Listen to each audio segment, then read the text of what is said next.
Okay, this is an audio taped interview between Rob Mitchellmore and John King, conducted at the Kalgoorlie-Boulder District Office. Is that the correct? Goldfields District Education Goldfields, okay. And also present with us is, your name is? Captain Lynn Jones, Salvation Army. Okay, and your purpose of being present today, Lynn? To support John. Great, okay, and you understand what your role is, you're here to support, Yes. and in terms of the interview itself, you're not to sort of answer any questions, but if at any point you and John want to discuss something, just mention, look, we'd like to have a bit of a chat, and we'll turn the tape off. Sure. You're both okay with that? Yep. Okay. As I informed you before the tape was turned on, my name's Rob Mitchellmore. I'm from the Department of Education and Training and the Standards and Integrity Directorate. And I also have with me Liam Smythe, who's also from the Department of Education and Training. So for the purposes of the interview, John, would you please state your full name? John Paul King, and your date of birth? 17/6/1960. And your home address? Unit 2, number 23, Moss Street, Kalgoorlie. Okay.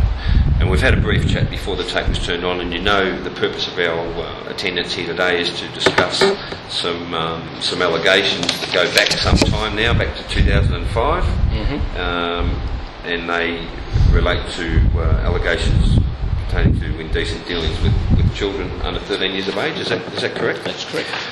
You know that you're not obliged to participate in this interview here today, that you're doing this of your own volition, on own free will, is that correct? That's correct, yes. Okay, and you're happy to chat with myself and Liam? Yes, I am. Okay. And can I just say, for the purposes of the recording, you've said that I can receive a copy of this tape? Most definitely. When will I receive it? Well, we're not back to the office till tonight, unfortunately. Our plane's been delayed till 9 o'clock now, so but I can burn you a copy tomorrow when I get to the office, and you'll receive that, probably Monday at the latest. Okay. I'll send email it to you if you want. I can email it to you, yeah. It's quicker. But That's certainly fine. you're entitled to a copy, and we just haven't got the facilities to do that off this tape here today. Mhm. But you'll certainly have a copy of our interview. All right, and we've mentioned that Lynn's here as well, and she's here to offer support. All right, John, I've detailed to you that we're talking about two separate sets of allegations. One goes back to, they both go back to 2005. Is that correct? Yeah, it's actually 3 sets of allegations. Okay, all right. Well, perhaps you can, if you can tell me what the first set of allegations is to do with your daughter or your nieces. Nieces. Okay, and what were their names? Peter and Carly. Okay. Bloomfield. Okay, so where were you living at the time, and where were you teaching as a school teacher back when these first allegations came to light? Laverton. At Laverton. Laverton. And where's that? That's 360 kilometres northeast of here, okay. And where were your nieces living? in Perth, in Midland, a suburb of Midland, Swanview. Okay. And your nieces, where do they fit in terms of whose children are they? They're my sister's children. Your sister's children? Okay. How did those first allegations come to the attention of the police that what they've alleged that's occurred between yourself and them? How did that? As far as I'm aware, their parents reported the allegations to the Midland police. Okay, so that would be your sister? And my sister was there, and her husband, And yes. her husband. And can you be specific in relation to what those initial allegations were that they said that you have committed? It was a series of indecent dealings over a period of, initially they said 2 years, and then when that didn't fit the facts, they extended it to a period of 3 years. Right. And I'm assuming that they were told this by their children, by the two girls. The parents were told by the Yes. children, yes. Yes. Okay. And what were the two girls' names? Carly and Peter. Carly and Peter. What specifically did, to your knowledge, have the girls, Carly and Peter, said that you were alleged to have done? It was along the lines, all of the allegations with them were along the lines of me putting my hands under their clothing. Okay. And where was this alleged to have occurred? A couple of places, mainly at their house.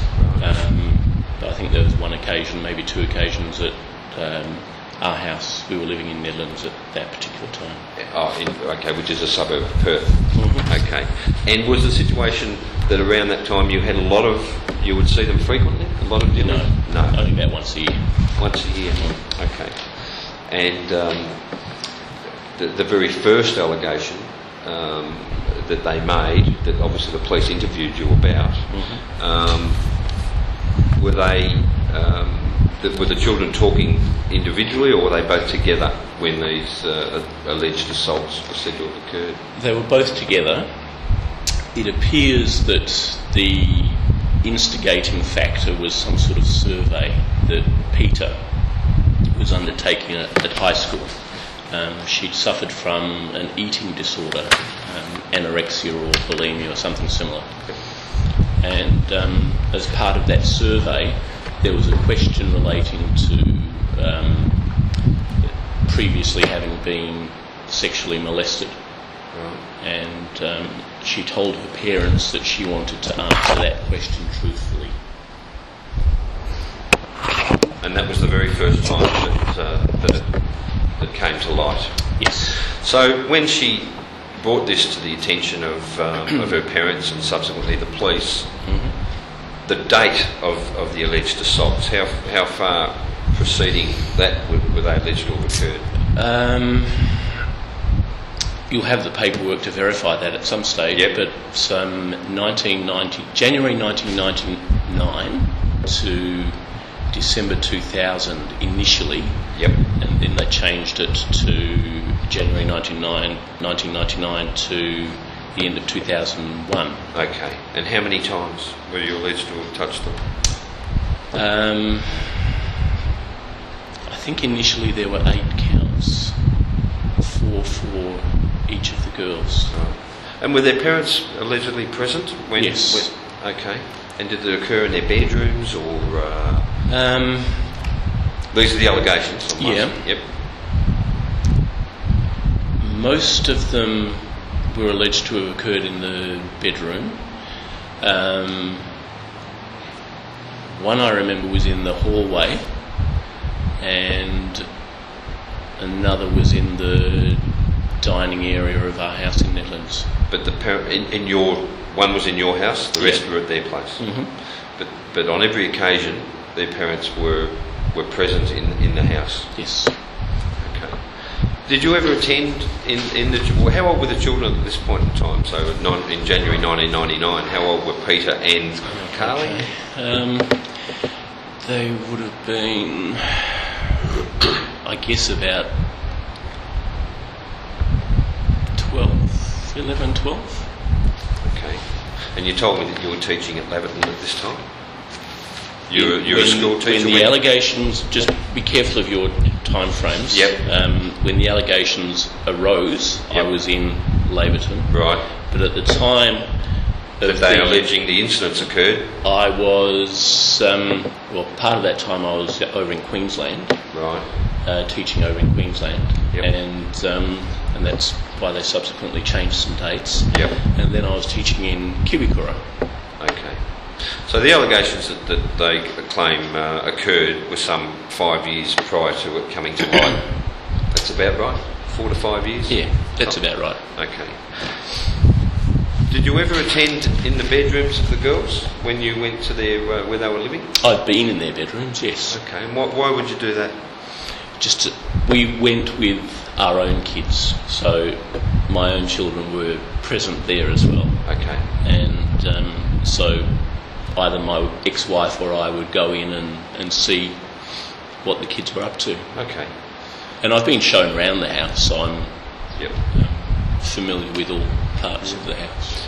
Had you ever been in the bedrooms with your two nieces and not your children or no one else? Have you ever been alone in the bedroom? No, never. Okay. When these were the first set of allegations that came to light, how were you made aware of them? By the police or by your sister and her husband? No, by the education department. By the education department. So is your sister and her husband, are they still people you have contact with? No. And is that because of Yes. this situation? Mm-hmm. And at any point did they contact you and accuse you No. of this? So to this day, you've never had any conversation with them about... No.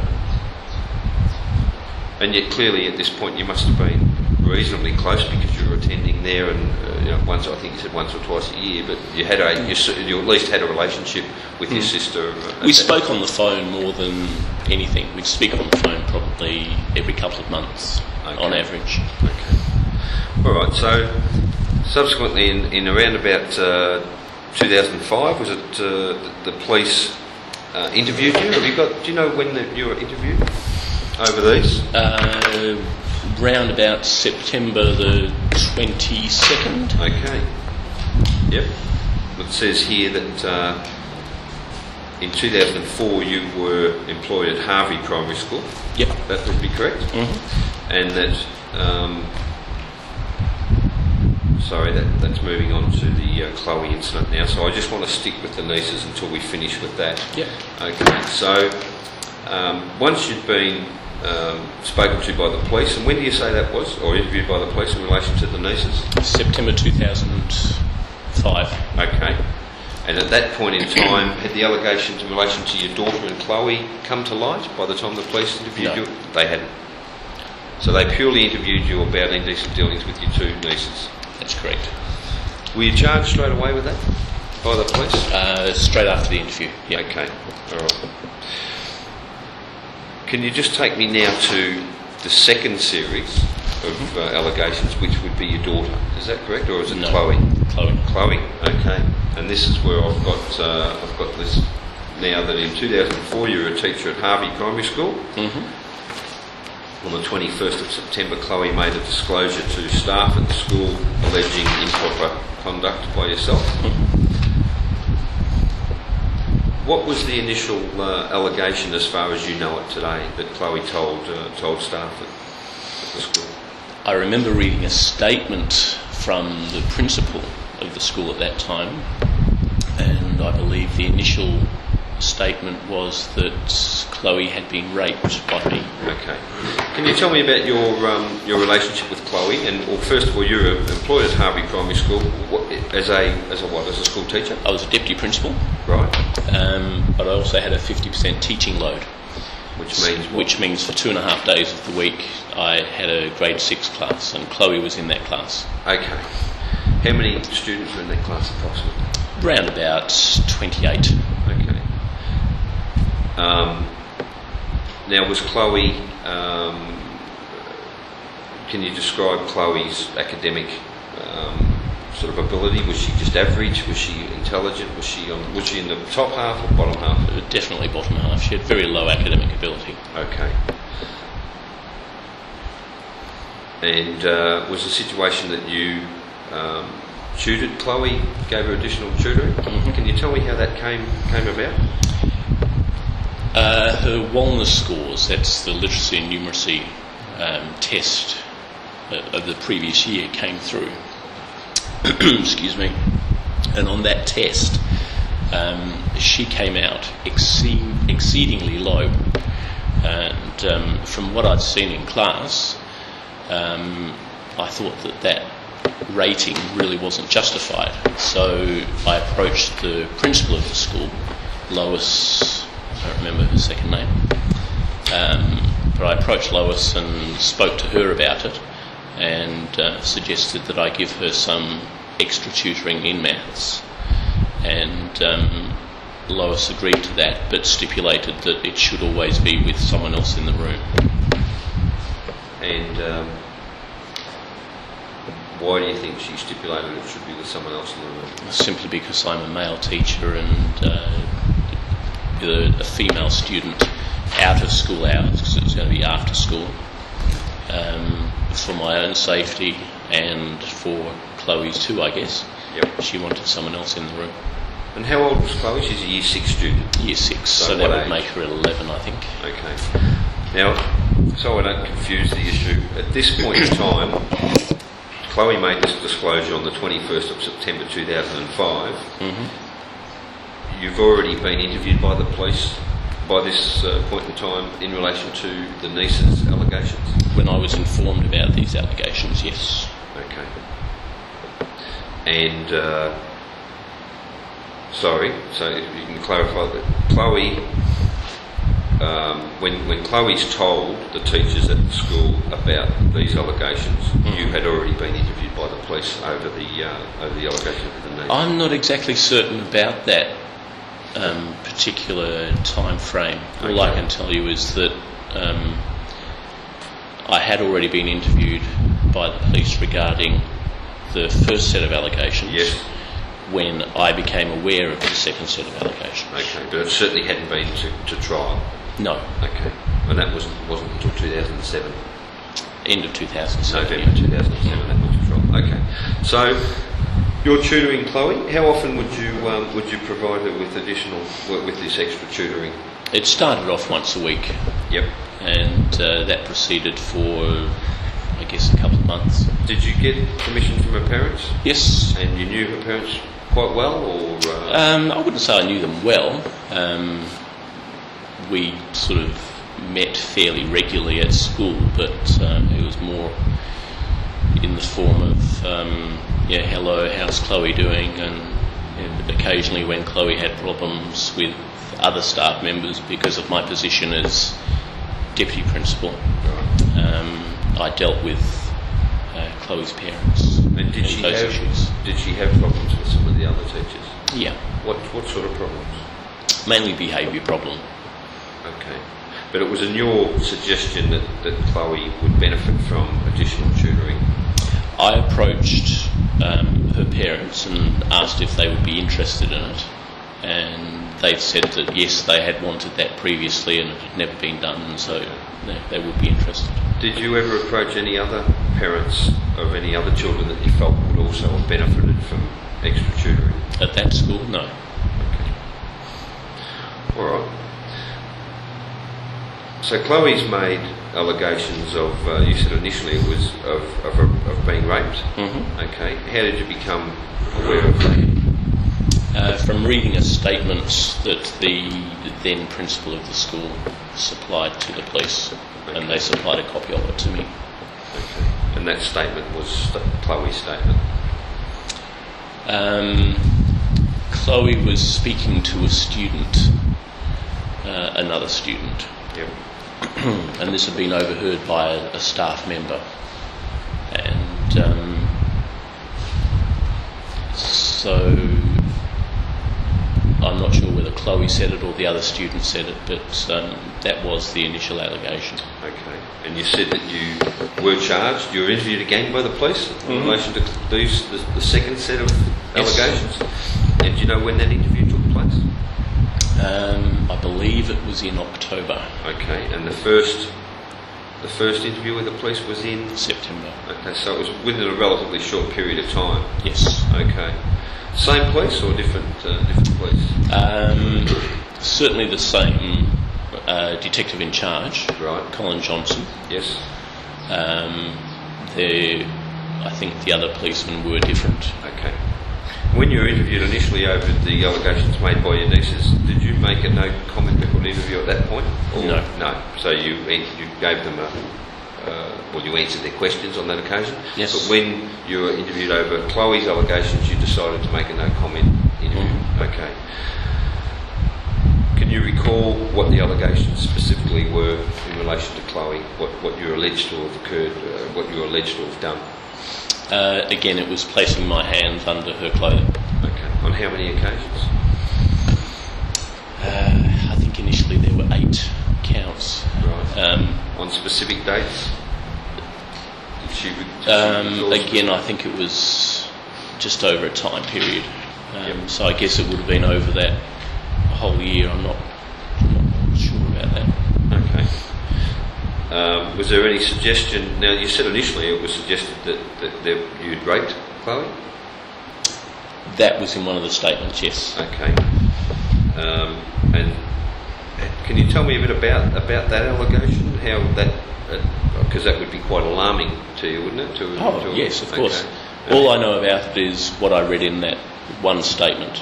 I was never questioned by police about that. Apparently, after they interviewed her and got a record of interview, she didn't make that statement to them. Right. It was just along the lines of my putting my hand under her clothing, or even on top of her clothing.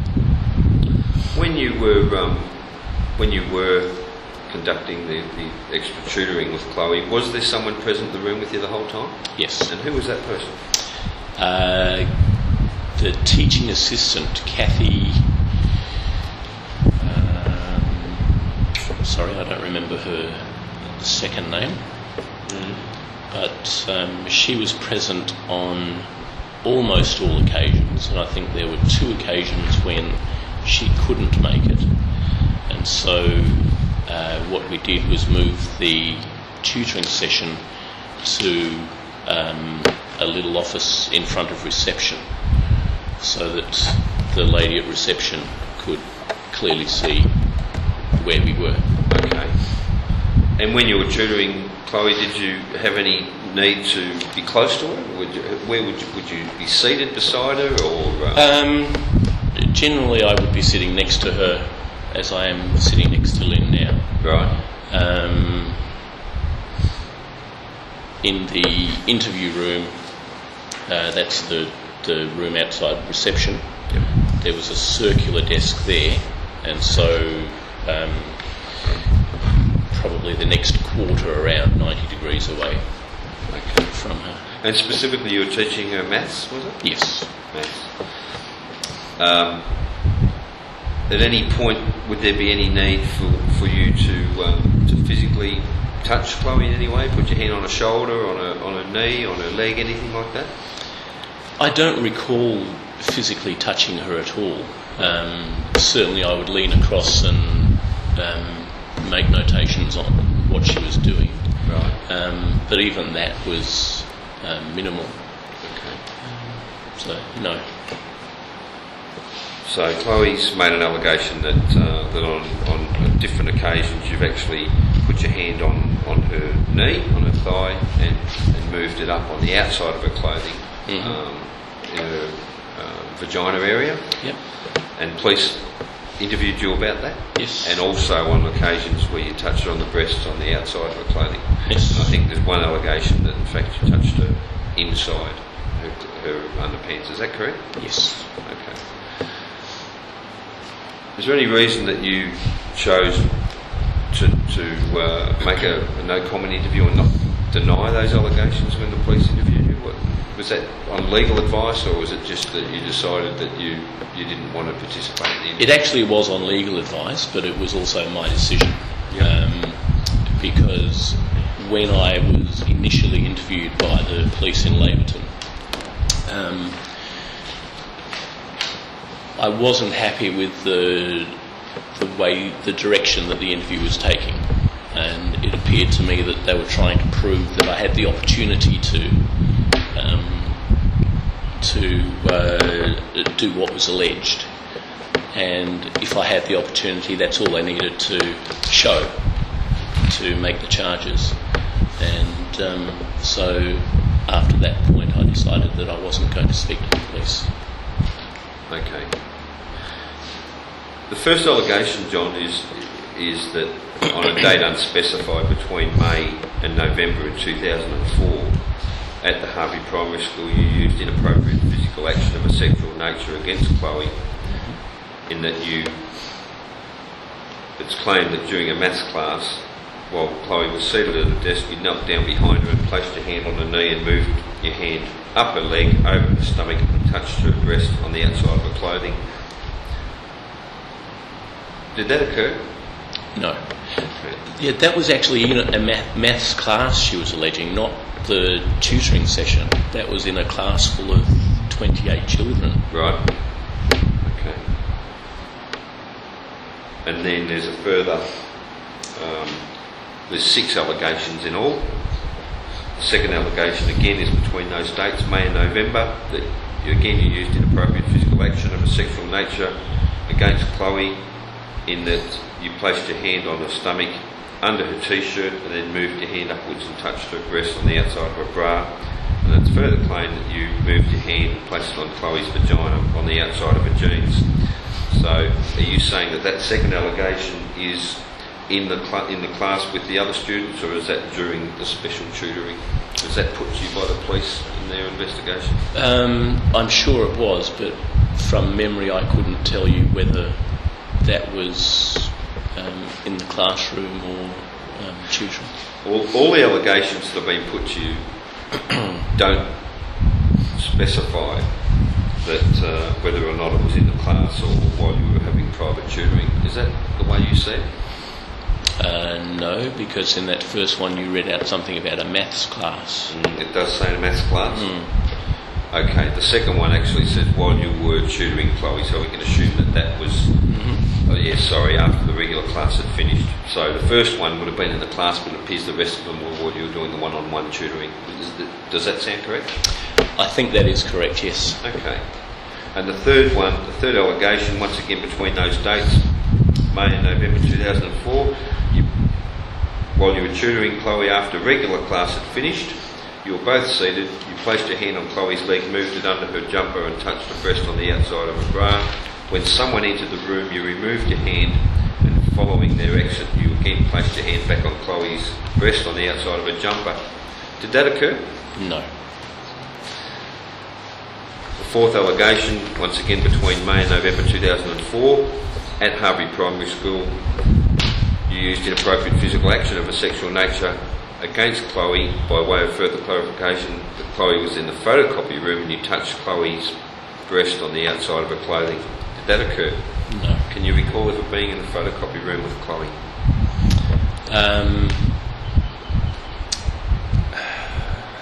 There were some books and resources kept in the photocopying room. Excuse me. And on occasions groups of students would go into there to have a look at the books and to use the photocopier to copy certain pages. Right. So yes, students were allowed in there, but I would never have been alone with Chloe in that room. And also that room was located right next to the administration office area, and was also at the end of a long corridor where all the classrooms are located, so a highly visible area. Okay.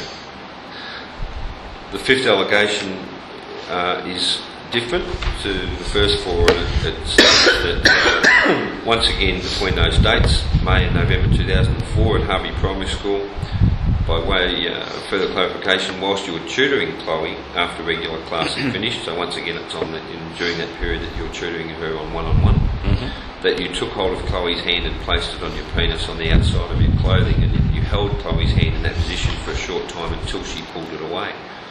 Did that occur? No. And the last allegation is that while you were tutoring Chloe after regular class had finished, you unfastened some of the buttons on Chloe's jeans and put your hand inside her underpants and rubbed your fingers on the outside of her vagina. Did that occur? No. Are those allegations in any way, well, you mentioned at the start of our interview here today that the allegations put to you by your nieces were that you were touching them on the outside of their clothing. Is that correct? Yes, and under their clothing. And under their clothing. So, would you agree that these allegations are of a similar nature? Yes, they are. Okay. Any comment to make on did Chloe and your nieces know each other? To my knowledge, no. I've tried to get that matter investigated, but to my current knowledge, no, they don't know each other. Well, given that your nieces were in Nedlands, were they? No, they were in Perth. Swanview. In Perth, okay. So, and Chloe, of course, is at Harvey, Yes. which is how far? About 100 kilometres away. Right. So, to your knowledge, they didn't know each other. There was no connection between the nieces and Chloe. That's correct. And yet both have made allegations allegations that may be of a similar nature. You would agree with that? I would agree that they've made allegations of a similar nature, yes. Okay. We'll just leave the allegations that Chloe's made for a second, because you have, of course, denied that any of those 6 incidents occurred. Mm-hmm. And can we talk about the third set of, or the third incident, I suppose, which relates to your daughter? Is that correct? That's correct. And what's her name? Rachel. Rachel. Okay. Can you tell me how old's Rachel now? She is about 25. 25. And when did Rachel disclose or make the allegations in relation to inappropriate conduct or inappropriate sexual? That was mid to late 2006. Okay. I'd started family court action in June, July of 2006, and in response to some of the affidavits that I put in, my wife obtained an affidavit from my daughter Rachel where she made those allegations. Okay. So your wife's name was, or is, sorry? She changed her name Right. by deed poll. Right. So it's now Rosemary Merlis Hellings. Okay. And obviously you're divorced. Yes. And when did you first be? Well, how long were you married? 23 years. Okay. And when did you separate and subsequently become divorced? We separated September 2005. And was that as a result of the allegations made by the nieces or by Chloe, or was there any connection there? It was the instigating factor. We separated physically, although we were still on very good terms. And she moved back to Perth, and the idea was to protect our own children from any media reporting of the process of my going through the charges. So she wanted to be with her family in Perth. Yep. And have the children there too. So I rented a house down there for her. Yep. Moved all the furniture down there for her. From Harvey? From Laverton. Sorry. And from Kalgoorlie, because I'd been provided with a house in Kalgoorlie at that stage. How many children have you got? I've got 4, 2 still living at home. Okay. And what? You've obviously got one daughter. How many other? What are they? 2 daughters, 2 boys, 2 girls. 3 daughters, 1 boy. Okay. And Rachel is the girl that's made these allegations. Yes, she's the eldest. Okay. She's the oldest, and she's about 19. No, 25 now. Did you say? She's about 25, yeah. Okay. And she made these allegations at the end of 2006. Would have been about August 2006, I think. And at this point in time, you've certainly got a trial coming up for the niece's allegations, and you've been charged with Chloe's allegations, but Yes. there's been no, you haven't gone to trial yet, but they're pending. Yes. What were the allegations that Rachel made? Well, she alleged that she'd come into our bed, and that I had touched her breasts and her groin area. Right. Whilst you were in bed? Yes. And was your wife in bed with you at this time? Yes. Right. Okay. And how old would Rachel have been when you were alleged to have done? 17. She was 17. Right. So she's made this allegation in 2006. She's 25, about 25 now. So she's made the allegation to police when she's about 23 years of age. Yeah, sounds about right. And it's alleged to have occurred when she was some 5 or 6 years earlier. Yes. Do you know specifically when she would have narrowed it down to when it occurred? What year? She did narrow it down quite precisely, I think, but I don't remember what year it was. I know that she'd broken up with a boyfriend and gone through several suicide attempts and all of that sort of thing, and that was the reason that my wife had insisted that she come into the bed with us on that particular night. Okay. So she had boyfriends prior to, she'd had boyfriends around that time? Yep. Or a boyfriend? Mm-hmm. And she was about 17 years of age? Yep. You're saying that she'd separated from her boyfriend and was quite distressed? Yes. So your wife suggested that she come in. Did she ever get into bed with you prior to that much, or is it? Not since she was 2 or 3, no. So did you find that strange? Yes. I was a bit uncomfortable with it, but under the circumstances I could see that for my wife to get a good night's sleep and to keep the daughter safe, okay, that I went along with it. So the night, did she only get into bed with you on one night? Yes. Okay. And where was, were you in the middle, and did you have your wife on one side and your daughter on the other? No, she was in the middle. The daughter was in the middle. She was in the middle, okay. Specifically, the allegation was that you touched her breasts and her vagina. Mm-hmm. Was there any suggestion that you digitally put your finger inside her vagina at all, or was it just on the outside? No, I don't think so. Okay. But you were interviewed by police in relation to that? Yep. Okay. And did you make a no comment interview to that allegation, or did you answer questions? I actually chatted with Colin Johnson about that, but he didn't even bother asking if I wanted to do an official interview. Right. Okay. So were you charged with offences relating to your daughter? Yes, it's a little bit strange. Colin Johnson charged me with one count of indecent dealing and one of assault, and then I believe it went to the DPP and it came back with 4 charges of indecent dealing and one of assault, or maybe 2 of assault, I'm not sure there. Okay. Did that go to trial? Yes, the indecent dealing went to trial. A separate trial to your nieces?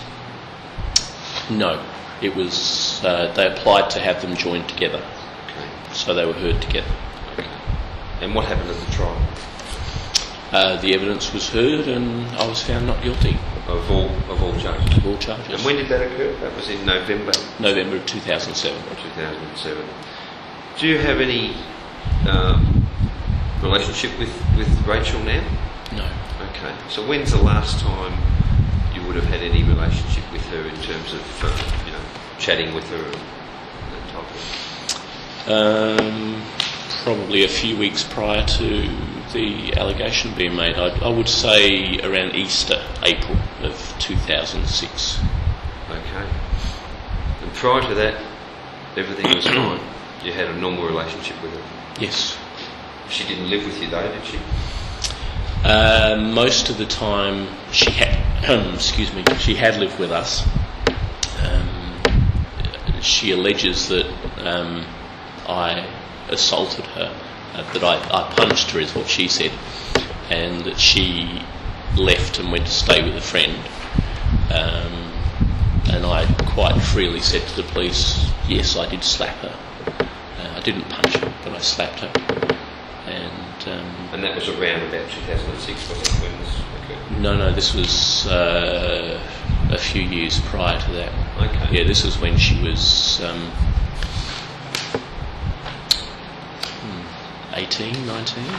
So did it come as a great shock to you, John, that your daughter Rachel was living with you and what you just, I suppose, and I don't want to put words in your mouth, but you're describing to be a fairly normal father-daughter relationship, is that correct?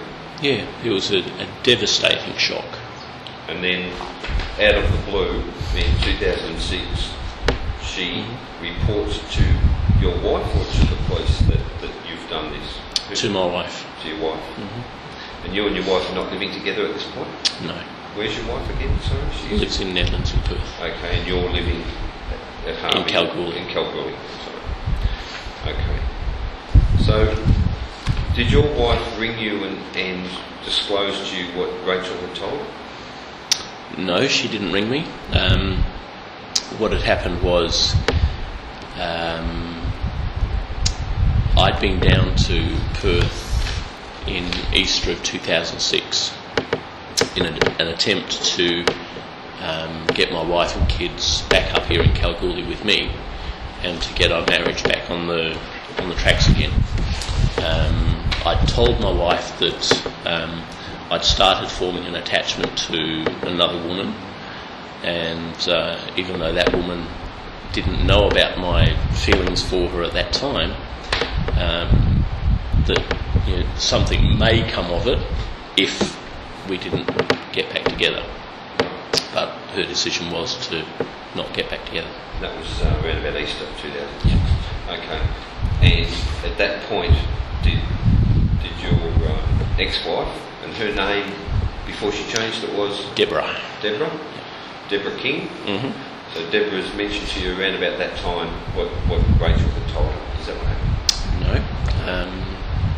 No. At that time, there was no mention of that. But what she did then was go and see a lawyer about formalising the separation. And the next thing I knew, I was served with a violence restraining order where a whole series of allegations about me were made, but nothing of any sexual nature with the children. Right. And in fact, up to that stage, my ex-wife, had actually produced a couple of statements supporting me against the allegations. The allegations of the nieces. Excuse me, that's correct. Just make sure that was a point. No, keep We'll it. turn this on. Okay, no, I just need you're to- happy? Liam's just going to let That's the I've room. got appointments after us. I just need to tell them we're running over a bit. Keep going. Okay, so up until this point in time, your wife's been quite supportive of the allegations levelled at you in relation to your nieces and Chloe. Right up until the time that I told her that there was a possibility of another woman. That you had feelings for another woman. Yes. And do you think that might have been a defining moment in terms of your wife choosing to not support you any further? Yes. Did she mention? What did she say to you? Did she look offended, or did she look affected by that comment that you made to her? She said that she was shocked, but she also continued to refuse to come and live in Kalgoorlie. And so at that stage I left and came back to Kalgoorlie, and as I said, only a matter of a few weeks later I received VRO, and with that VRO I started a family court action to gain access to my children. Who were all living with your ex-wife? Yes. Or with your separated wife at this point? Yeah. And when I started that action to try and gain access to the children, that's when this allegation from Rachel came forward. Okay. Did you try and speak to Rachel once you received this allegation? After the allegation, no. I was told that I wasn't allowed to. That was part of the violence restraining order? Or No, she wasn't subject to the VRO at all. That was only the two younger children. Okay. No, after the allegations were made, Right. I didn't speak to her about it, but after I was actually charged by the police, I wasn't supposed to speak to her about it. So have you ever had a conversation with Rachel about these allegations that she's made against? Never. No. When's the last time that you saw Rachel? It would have been around about April of 2006. Okay. And she's the oldest of your four children. Mm-hmm. Where's the boy fit in? Is he the youngest? He's the youngest. He's the youngest. Have any of the other children made any allegations No. against you? No. Do you have any relationship with any of the children? At the moment, no. And did you have what you consider to be a normal relationship with them prior to Rachel making these allegations? Certainly. So why would you think, well, can you give me an explanation why? Is it because the children choose to have nothing to do with you, or is it, why? What's the situation at the moment? What's the reason I why? was legally restricted from having a relationship with them. Firstly, the VRO restricted all contact, and then what the family court decided was that until the case was resolved one way or the other, that I should be restricted to telephone contact, no face-to-face contact. Right. So that's why there's no relationship. And do you have telephone contact with them? I do occasionally, yeah. And do they talk to you willingly? Are they happy to hear from you? Or I only have contact with my son. with your son? You don't talk to your daughters? Or? No. So you were charged by the police with and was that heard at the same trial as the allegations in relation to the nieces and Chloe? It was all heard together. Is that correct? The Chloe one was separate. Chloe one was separate. Okay. But your daughter and the nieces was heard together, and you were Yes. acquitted, or is that correct? Found not guilty. I was found not guilty and acquitted of all charges. Okay. Once again, John, the allegations relate to you touching breasts and vagina, and this is a third allegation that's come to light. You agree that that's, I suppose, similar in nature to the other two sets of allegations? Would that be correct, or different in that it's your daughter who's willingly hopped in bed with you, but in terms of the touching? The nature of them, yes, is similar. But she was obviously aware of the previous charges against me and the details of them. Okay. Yep, she was aware of that. At this point, Liam, have you got any questions at this point? Probably more. My questions are probably more on the Chloe side. Okay. So I don't know whether you want me to ask them now or. Well, I think, look, it's probably appropriate that, the Chloe incident is the incident that we're most interested in, because It's alleged to have happened in schools. Correct, correct. But I thought it was important to go through each one and see. Yes. But I actually thought that the others had nothing to do with you, to tell you the truth. But because of the nature of the allegations and children being involved, I can see why you need to. Yeah. Thanks for Ask that, the and that's questions. exactly why. The fact of the matter is that you're a school teacher and their children, and there is some nexus, I suppose. Yep. So that's why you understand why we needed to go into And that. that's why I'm cooperating with you in this. Okay. Well, at this point, Liam will ask you some questions about Chloe, and then and I'll probably follow up with some of them. If that's You mentioned before, John, about the issue of a chaperone because of the inherent dangers in male teacher, young female. Yeah. So you said that there was a chaperone, a social item term, and I don't want to use that word if you're not happy with it, but that's what I would call it. You said Kathy. Would that be Kathy O'Shaughnessy? That's the one, yes. You mentioned before you didn't know a surname. And I'm talking now specifically about the Chloe allegations. I know Rob touched on it before. Were there any other students that had been identified either by you or by Walmer testing or whatever that were identified as academically struggling or the lower end of the academic scale? There were several that were at the lower end of the academic scale, but they weren't off the scale like Chloe was. She was a standout. So she was an exceptionally, I don't want to say, Exceptionally dumb. yeah, well, I didn't want to say that. I was trying to be as polite as possible. But yeah, on the scale of 1 to 10, then you've got a number of students who are low, Yes. low achievers academically. Was she an exceptionally low achiever academically? Her results in that Walmer test were exceptionally low compared to others, yes. So there were no other students before or after that warranted this special attention. Not to the same extent, no. So it was an exceptional thing Yes. that was suggested by you, and I think from what you said to Rob, not a facility or service that had been offered to any other students. No. Okay.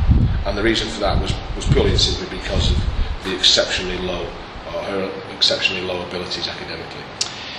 It was more because her results were exceptionally low, but I believe that she was capable of doing more than that, and that maybe she just hadn't participated in doing the test properly. Okay. And we've mentioned before about collusion or about potential collusion. You said that you tried to investigate that potential, and it had come to nothing. Obviously, you've got your nieces living in Midland. You've got Chloe down in Harvey, some considerable distance. Is it conceivable that there could be some collusion? Is there anything that you could think of that would add weight to that argument? Simply that in her police interview, the recorded interview, she refers to the fact that her father told her that I'd already been charged. So is this Chloe? Yes. Chloe disclosed in her police interview that she was aware of the issues in relation to your nieces in the Midland. Yes. Okay. Now, I've just been reading through and just refreshing my memory. The issues in relation to Chloe, when you first became aware of them, was it a bolt from the blue? Yes. Had there not been any issues at all, or conversations or meetings that you'd attended prior to that with staff members when concerns have been expressed about your conduct in relation to female students? There had been a previous occasion when, after a school camp, but that didn't involve Chloe, although Chloe's name was mentioned. The acting principal of the school, Lois Brown, called me in with one of the other teachers, and they said that while I'd been on the camp, they felt that they needed to express some concern for my safety with regard to some of the female students, because I was too close to them. And then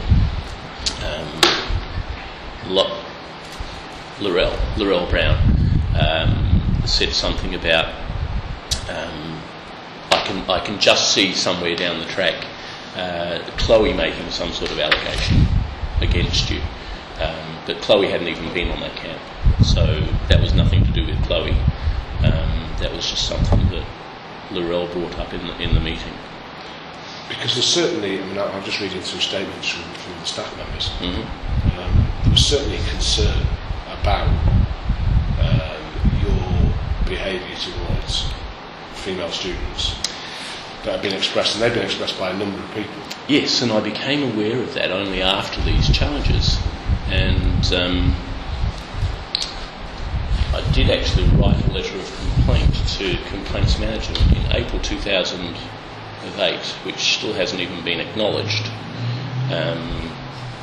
detailing my concerns about that, because there was no due process. If some sort of allegation is raised against me, as apparently it was, with these teachers going to see the acting principal, expressing some concern, then that should have been brought to my notice, and regulations state that it should have been brought to my notice to give me a chance to answer those allegations. Absolutely. And it never was. So that is a serious concern of mine. Well, it's a serious concern of mine. There is, you are absolutely 100% right there, John, and I don't wish to push away the due process issues, but actually let's not put the cart before the horse. What I'm talking about here is that there are a number of staff members who have witnessed your behaviour and feel sufficiently concerned to go and discuss it with another senior staff member. Now, accepting, and I'm not accepting at the moment because you've just told me something I'm not aware of, and it's something that we're more than happy to look into. But the issue I'm talking to you now is about this bolt from the blue, and what I'm asking you is, was it such a bolt from the blue if you were aware of previous concerns that had been expressed by other staff members? Well, the nature of the concern was such that it was for my safety, because they thought that I was overly friendly, is the way that it was put, with a couple of the female students. I think there was some referral to my helping one of the students up a slope, holding her hand, and things of that nature. And were you overly friendly towards female students? I didn't think so. I was certainly friendly, but I didn't think that I was overly friendly. And there was certainly no what I would term inappropriate contact. Because other staff members had mentioned seeing you on a number of occasions, and particularly with reference to Chloe, with sat. There are a number of common features in the allegations that you would be sat inordinately close to her, unnecessarily close to her, when people walked past or walked in, sat very, very close, far more than they felt was necessary to achieve the task of tuition, and also that you would have your arm round her on a number of occasions when they went past. You would be sat with your arm round her and very, very close to her, and so much so that one member of staff, who I think was Miss Shaughnessy, had asked to withdraw from being the chaperone or being the other member of staff present when you tutored Chloe, because she felt that you were sat unnecessarily close, and in her words, and I'm just reading, refreshing my memory, you don't need to put your arms around somebody to teach them maths. No, and that's absolutely not true. That I put my arm around her. So to ask a direct question then, do you admit to placing your arm around Chloe when you were tutoring her? Absolutely not. On no occasion? On no occasion. Would you agree or disagree then with the assertion that you were sat unnecessarily close to her when you were tutoring? I don't think I was sat unnecessarily close either. Okay. I've got to say, just so you're clear about what has been said, and I was just reading through some of the interviews that the private investigator did with Miss Shaughnessy and Miss Guise. They were asked directly, did they ever see anything further than what I've just said to you, i.e. a touch of the breast, a hand on the leg, and they were absolutely steadfast that they hadn't seen anything of that nature. So,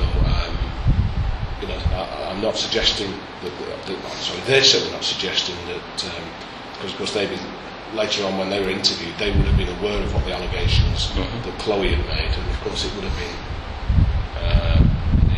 easier for them to say, to corroborate. Absolutely. So, but I should make that clear to you. They never suggested for 1 minute that they'd seen anything of that nature, but they do talk about you having your arm around it on a number of occasions, and you deny that. They also mentioned about the camping incident, and so much so that the sort of female teachers had got together to, these are my words, keep an eye on you, because they were concerned, and it was discussed at a meeting, and you were present at a meeting where their concerns were heard, and you said something, and I'm paraphrasing now, something to the effect of, what can I do? They throw themselves at me. I'm paraphrasing now, John, but that's in essence what was said. Do you recall a meeting of that nature when that sort of... I don't recall anything like that being said. I certainly recall the meeting with Laurel. I'm just trying to find it. Do you recall anything where these concerns have been heard, and then you said, look, I'm sort of doing my best. I'm trying to get to the piece of the statement that I just read again. But basically suggesting that some of these girls do flirt with you. They can be flirty, and it's not something that you've initiated. It's their sort of overconfidence, if you like. The only sort of physical contact that I had with any of the female students was with one particular girl who had lost her mother. She died in an accident, I think, and when she was crying and upset, I put my arm around her, but I certainly never put my arm around Chloe. Was that on the camp? Sorry, this incident when you put your arm? No, that was in school when she was crying and upset. But that girl was on camp, and she may have been the one that I helped up the hill by holding her hand. So some of the teachers who've said they describe it quite graphically. You and Chloe would stand facing each other, extremely close, almost virtually touching. Is that an accurate description of something that might occur? No, it's not. And I just tried to find the bit in the statement where that's suggested. They catalogue a number of things that they thought were inappropriate, and I've mentioned 3 or 4 to you. And they'd sort of wrote it off as, well, that's just what John's like and that's just what Chloe's like. But they talk about this standing. I'm not talking about the sitting now when you're tutoring her, but just generally. That, you know, there would be other children present as well, but that you would stand facing each other and you would be inordinately close to each other, like virtually touching. Do you recall anything like that happening? No. You know, they also talk about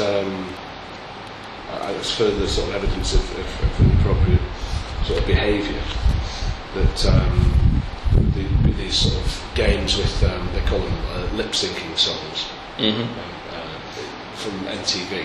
Yeah. Do you recall anything where the kids would be, encouraged to take part in that sort of activity? Yes.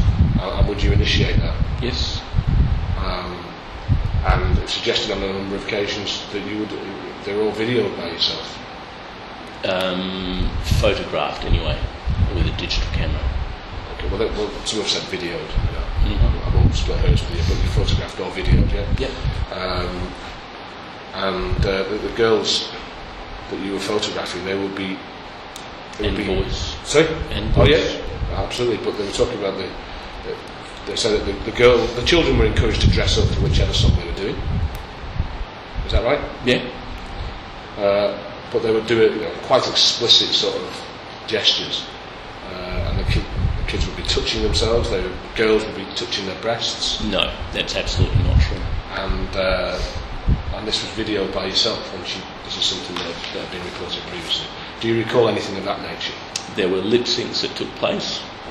There were digital photos taken, and they were... I don't even know what happened to the digital photos.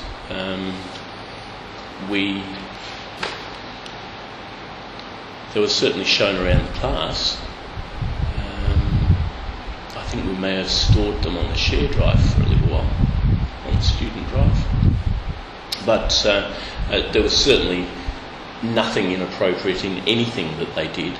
And in fact, Kathy O'Shaughnessy and I did a lip sync as well. So I don't think it's not the entire rationale of the lip sync that's the issue. It's these particular ones. And there's a suggestion that you've brought equipment from your house, a video camera or a camera. no, I've never owned a video camera. Have you owned a camera? Digital camera? No. You've not. No. So you've never brought any equipment from your house? No, absolutely not.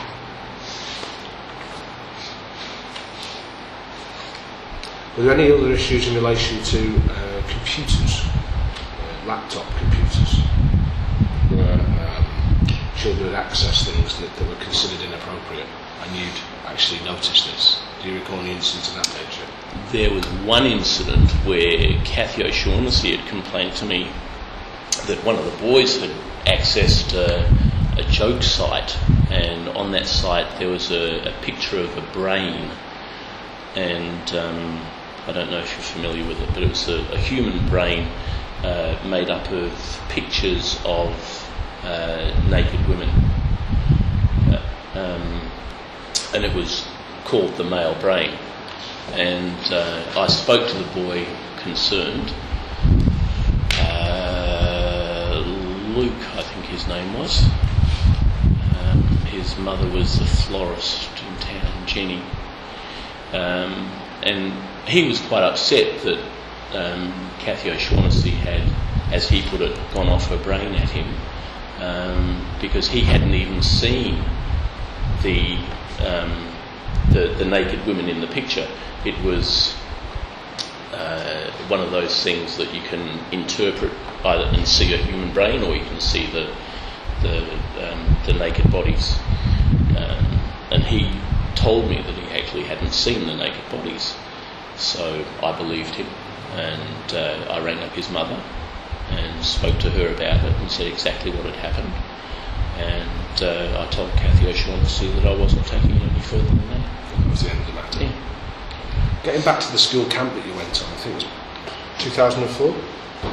It must have been 2004, yeah. I was only there 1 year. From the evidence of some of the students, they've said that you the boys were in one house and the girls were in another house. Is that roughly? Yes. Yeah. And you were in charge of the boys, and there were female I was staff. with one group of boys. Yes, we had parents on there as well. Yeah. And on a number of occasions, you left the house and didn't return until they were asleep. No. Did that ever happen? Do you recall it ever happening? I would have left the house, but not for any great length of time, no. Where would you go to if you left the house? Down to the next house down, where another group of boys were, and they'd been shining a torch all around the place and making noise, and I went down to speak to them. So you'd be gone for how long? Because they're suggesting it's sort of considerable time, and that... Maybe 5 minutes, no longer than that. Because they were saying that you left, you didn't return until they were asleep. So is there a specific allegation associated No. with I'm just suggesting. I'm asking you. We've talked about the school camp before. There's a number of issues that have come from the school camp, and there were concerns raised by a number of people about certain things. And I'm just asking you. These boys have been spoken to, and the boys said that one of these issues were that Mr. King would leave the house that we were in, and he would leave at night and would not come back for some considerable time. No, that's not true.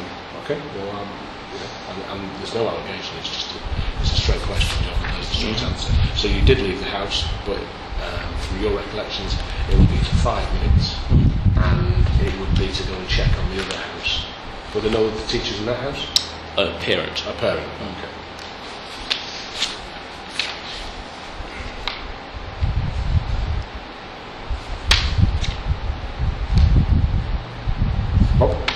Yeah, look, just further to Liam's questioning before. Amanda Guys, is that her name? Yeah. Mm-hmm. Okay, Amanda, what was her role with you when you were tutoring Chloe? She was the other 50% of the Year 6 teacher. Okay. Did she ever talk to you about being too close to Chloe or having an arm around her or anything like that? No. Would that surprise you if she made in her statement, she states that that one day she looked in and she saw that you were seated very close to Chloe and leaning over her, and she thought to herself that looked a bit strange. So she thought she'd keep her eye on you, and then a couple of days later she put her head in and that you actually had it. She says categorically that she saw you with your arm around her. Does that surprise you? Yes, it does. Have you ever heard that before? No. So you're saying that it's definitely didn't happen. You never put your arm around her? I never put my arm around Chloe at all.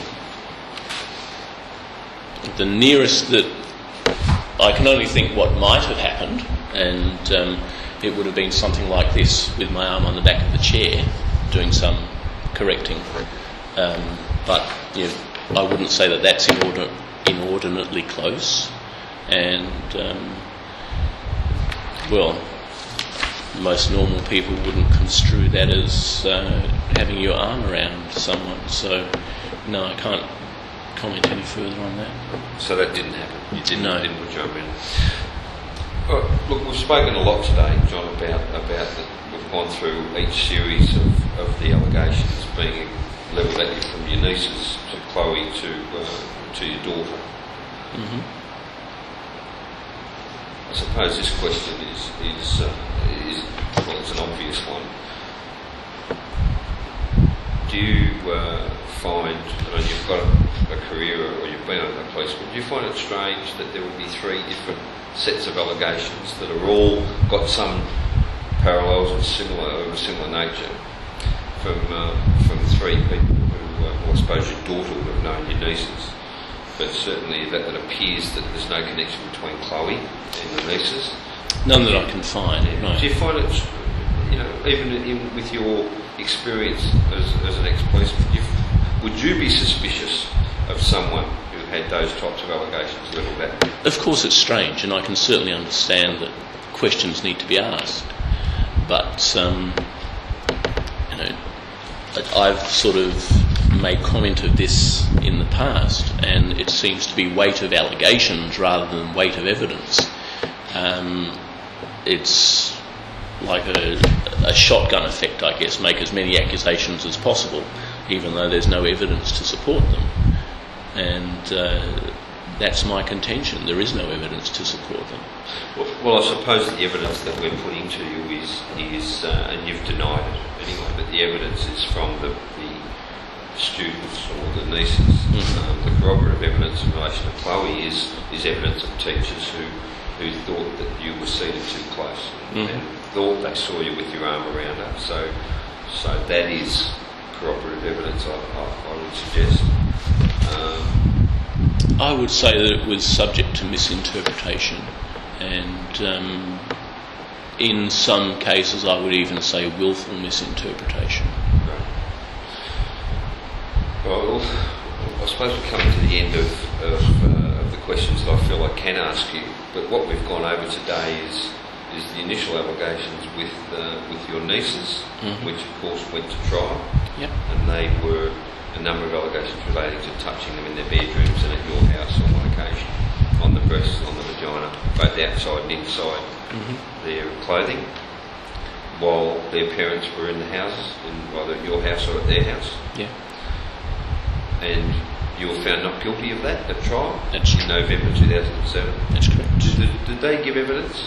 Yes. They did, and they were cross-examined by your legal team. And I might add too that I was found not guilty by unanimous verdict, not by just a majority. Okay. All right. And then we were dealing with the allegation of. Sorry, at that trial, it was also in relation to your daughter's allegations. That's right. Yeah. Did she give evidence? Yes. And did your wife give evidence? Yes. And did your wife state that she was aware of you touching Rachel on the breast in bed that morning or that night? No, she said that. I believe she said she woke up and she could just feel that there was a tenseness with Rachel. Right. And she just knew then that something was wrong. So this allegedly occurred at some time in the middle of the night or after people had gone to sleep? Yeah. Okay. Did you touch Rachel? Did any part of you touch Rachel that night? What had happened on that night was I'd fallen asleep. We'd all fallen asleep. And I woke up at some stage with my arm draped over Rachel, and my hand was on her breast, on the outside of her t-shirt. And so when I realised what was happening, I patted her on the hip and said, "You're not Daddy's skinny little girl anymore," and rolled over and went to sleep. And as far as I was concerned, that was the end of it. Right. And I truly believed that was the end of it then, as far as Rachel was concerned too, and that this was only brought up later as an added weapon in the family court dispute. Was the allegation from Rachel that you only touched her breast? No. That you also touched her vagina? Yeah. And what I said was, no, I only patted her on the hip. Okay. Just to clarify before, I knew I wasn't going mad. The meeting, I mean, that's the statement of Amanda Guys. She talks about this meeting. And Kathy's present, Kathy O'Shaughnessy, and Narelle, who I think was the principal at the time. Is that right? Is this the meeting that I was supposed to be present at? It's Narelle, yourself. There's a meeting with yourself, or allegedly a meeting. Narelle, yourself, Kathy, and Amanda Guys. And this Kathy is wasn't there. Okay. It was just Amanda Guys, Laurel Brown, and I. Okay. Because Amanda Guys had disclosed her concerns, which she describes as grave concerns, and that's the truth of her perception. We could sit here all day and debate the strength of that, but that's the words that she actually used. Grave concerns. She didn't say grave concerns at the meeting. She said she had some concerns, and the way that she stated it was that it was concerns over what might happen with me. Okay, well, I'll tell you then what she said when she was interviewed in relation to this. And she said she thinks it was the second last Thursday of the third term. It was the last week of term. It was straight after the camp. I can't remember the date. It was straight after we'd gotten back from the camp. And Cathy O, Denise, and myself, well, we all thought that we had to notify Narelle. About our concerns, because we were really certain now. We were positive that our concerns were, we had real grave reasons for concern. So that's what she says. And they're her words, not mine. We're actually very worried, and we went to see Narelle altogether. And so if those concerns were grave, then why wasn't some sort of formal procedure instigated? That's the $1 million question, John. Because I think the grave concerns only became grave after they became aware of the subsequent allegations. Well, the chronology of things is obviously very crucial, as it always is. And then this is when these matters have come up. She said that she turned to you. You were sitting right next to her. She looked you in the eye, and she said, and I'm quoting from her statement now, I told him that we were concerned about it, and I said that I didn't think that we didn't think his behaviour towards the girls was appropriate, and his reply was that, a shrug, and, girls just throw themselves at me. And then I, countered that with, I didn't think that was good enough, i.e. your response. He, John, was the adult in this situation, and it's up to him to keep that distance. And I went on first to say that, it may be so that the girls get a bit close, or flirt or whatever. I said, but he's the adult, and it's up to him, it's up to you. He has to let them know that it's not appropriate. And I did say to him that, and maybe you don't have desirable intentions.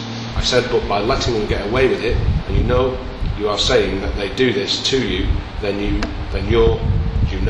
they've got the message that they can go out in the community and do that. And I said, not every man is honourable, so maybe you're sending them the wrong message. Do you recall that conversation?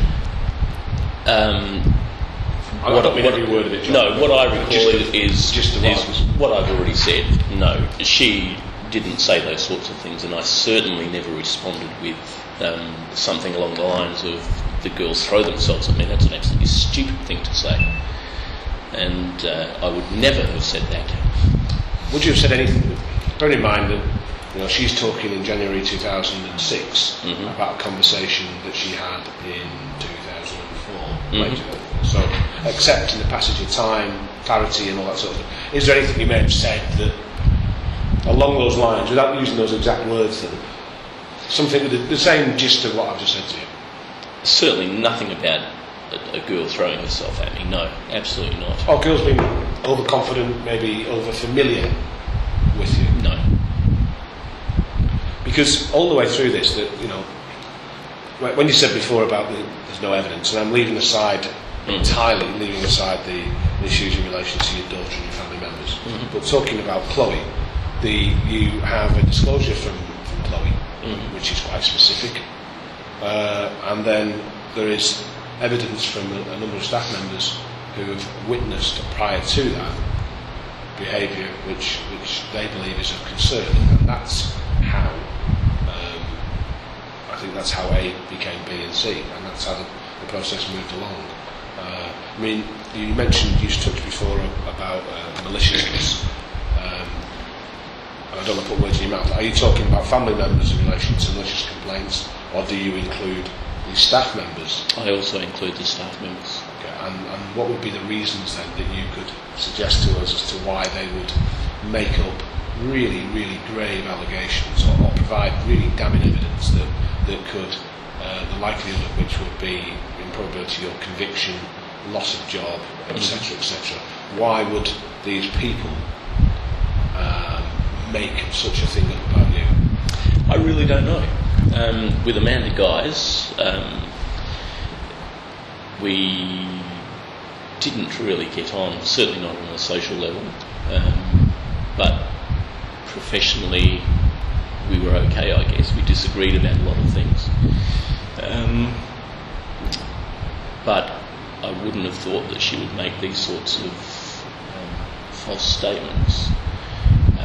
with Laurel Brown, she had a big problem with me towards the end of my time there, because I took her to task over something that she had done, which was entirely inappropriate and wrong, and I didn't put in a formal complaint. I just took her to task over it, and since that time, in my last month or two there, relations were very cold between us. So, are you suggesting to us now, John, that these staff members have colluded to pervert the course of justice, to destroy you professionally because of some, I don't know, professional issues that you've had, or maybe even social issues, that they've actually set out to collude, make these things up? No, but I think what I'm saying is that a couple of minor issues or things that they've seen or think they've seen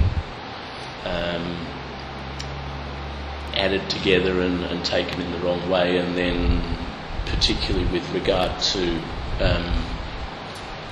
later having these allegations made against me, I think that knowledge of the later allegations has sort of firmed up their previous suspicions, and so they're now more sure of what they saw when in fact they didn't see that. Why not go the whole hog then? Why don't they go the whole hog? Because if they're prepared to provide false evidence and make stories up, which is what you're suggesting now, why not go the whole hog? Why not say when they walked in that Mr. King had his hand on her breast or on her leg, but they're absolutely steadfast. They're absolutely steadfast that on no occasion did they see anything like that. What they're saying they saw was arm round, sitting too close, blah blah blah, all the things we've explained to you. Yeah. Why not go the whole hog and say that they'd seen it? If you're going to collude and make these things up, as it's been suggested they have, then I'm not suggesting that they've made things up. I'm suggesting that they're misinterpreting what they've seen. Well, they're quite definite. I mean, a lot of these things, and as what you well know from your police background, but also from teaching, and Rob and I have been investigating for a long time, and now we've been looking at teacher conduct for some time. There's a great deal of conduct that is about perception, and we always use this phrase appropriate. God forbid anyone ever defines appropriate or inappropriate, because it's such a subjective term. And undoubtedly there are issues in relation to that subjective call on appropriate and inappropriate. But what they're saying is that you had your arm around them. Now, what you're saying is you didn't. So that isn't an issue of perception. That's right. It's a matter of fact. Well, no. What I said was the only thing that I could imagine that they had seen is my having my arm on the back of the chair while leaning across to do corrections. But that's not having my arm around her. Okay. Look, just to finish up, Tracy Piper, was she one of the girls on the camp? Was that the name ring a bell? Yes, she was. Okay. The Amanda has mentioned that she's 99% certain that she saw Tracy sitting on your knee one night when you were doing an activity in the bush. You were all gathered around the bogs to wait for a tour guide, and they saw Tracy Piper sitting on your knee. Is that? No, absolutely not. Not correct. Okay. The girl you mentioned before, I'll just finish off because I didn't want to mention it again. You mentioned about a student who'd lost her mum. Would that be Tegan Barrett? Would that name ring a bell? That could well be her, yes. So aside from, I think you said you put your arm around her because she was crying one night, but that wasn't at the camp? No, that was at school. Had that ever been mentioned to you, the issue in relation to Tegan Barrett? Because that was one of the, if you like, the straw that broke the camel's back for Amanda Guys. She was very concerned about your conduct towards Tegan Barrett. I think that was the girl she was talking about on the camp. That was my understanding of it anyway. as far as you're aware, from the best of your knowledge and memory, there may have been one occasion at school when you've placed your arm around Tegan Barrett's shoulder to comfort her. She was very upset because her mother had died recently. Would that have been done in isolation, or would there have been other people present? No, there were 2 other students present and the receptionist there as well. Okay. And leaving aside the what we discussed before about perception and subjective perception, would there have been anything in what you did that could in any way be construed as inappropriate? I don't think so, no. As I said, accepting that someone could argue that any contact is inappropriate, was there anything where you placed your hand? There was nothing that I considered inappropriate, no. Okay. And it would just be a normal, like an arm around the shoulder, your arm would have You're talking about the Tegan Barrett? Yes. When I put my arm around? Yes. Arm around the shoulder, your arm or hand would not have gone anywhere else? No. Not even contact with any other part of the body? Absolutely not. Okay. Just to finish up, John, you're currently at the district office here. This is where you've been employed. When did you get moved out of the classroom situation? September 2005. Okay. And so for the last it's over 3 years now that you've been removed from a classroom situation, had no contact with students? That's correct. And the trial that you were acquitted was in November 2007? Yes. Okay. That's all the questions that we've got in relation to these 3 incidents, and I certainly want to thank you for participating in the interview. Is there anything further you'd like to add or ask any questions of myself and Liam in relation to how the interview's been conducted, or anything at all? Well, firstly, I'd like you to take a copy of this letter that I put in April 2008, and I'd like some sort of response to that. I'm a bit upset that I haven't even received an acknowledgement in more than a year, 18 months or so. April 2008. Was It's not this more than a posted year. to us or emailed? Yes, it was posted. So 7 months ago? Yeah. 7, 8 months ago. Was that what was on the envelope, the manager, complaints manager? Yes. Okay. It was.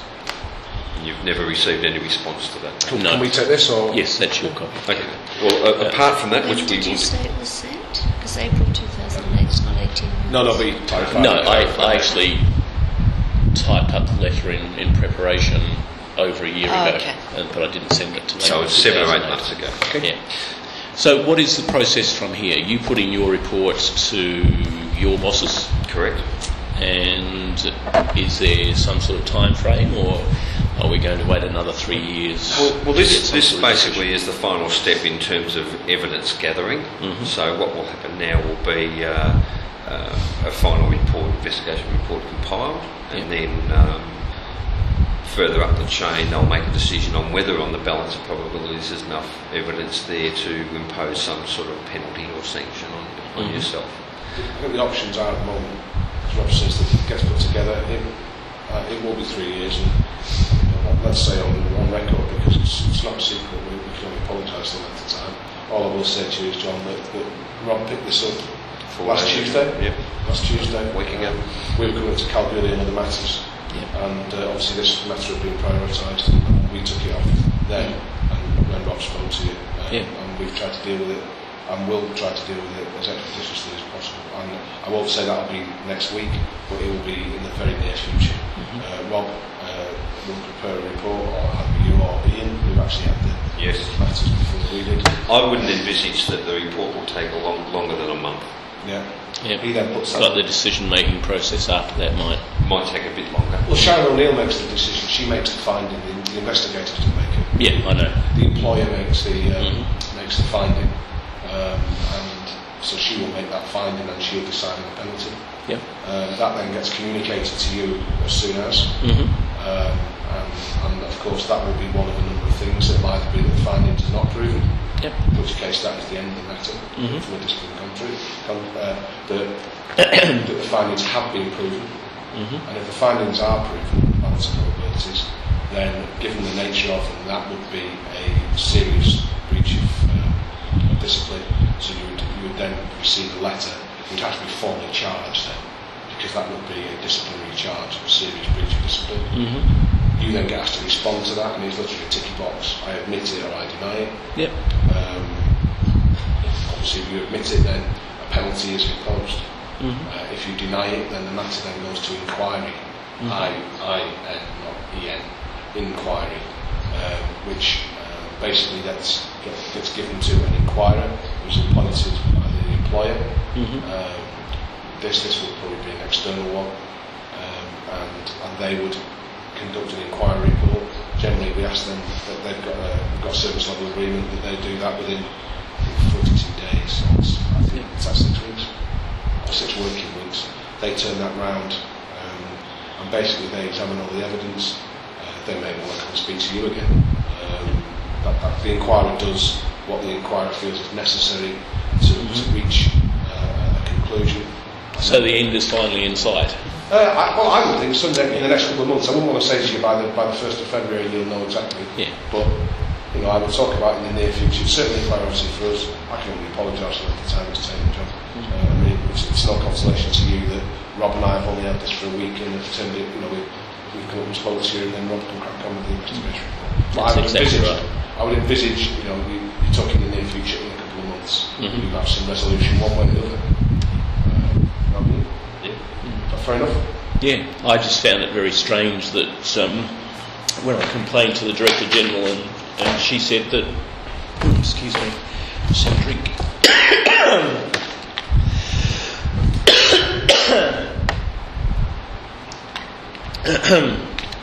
Oh, excuse me. She said that the matter was going to be prioritised. It still took over 2 months for you to be appointed. Yeah, well, not a very good performance from the department, I don't think. But as I said, I don't blame you for that. All right, very good. And I appreciate you having some difficulties. If you want to have another drink for a sec while you just try and get rid of that tickle out of your throat. No, that's fine. Have you finished? Yeah, I was just going to ask you: are you happy with certainly today how the interview's been conducted? Yeah, that's fine. Okay. No worries. Thanks for your time. Thank you. The time is 4:22.